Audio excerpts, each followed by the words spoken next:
Mă numesc Olga Pinteac, asistent medical șef al Institutului de Medicină Urgentă.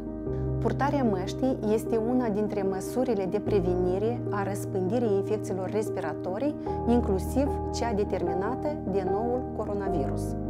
Cum să porți o mască în siguranță? Spală-te pe mâini cu apă și săpun sau cu un dezinfectant pe bază de alcool înainte de a îmbrăca masca. Verifică masca să nu aibă rupturi sau găuri.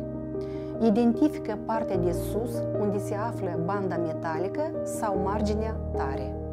Pune masca cu partea colorată spre exterior.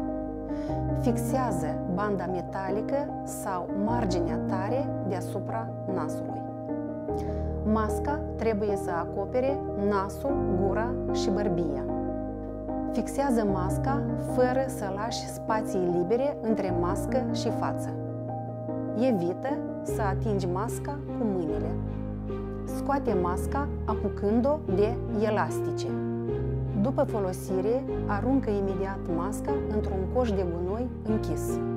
După ce ai aruncat masca, spală-te pe mâini cu apă și săpun sau cu un dezinfectant pe bază de alcool. Ai grijă! Oprește răspândirea COVID-19, salvează vieți!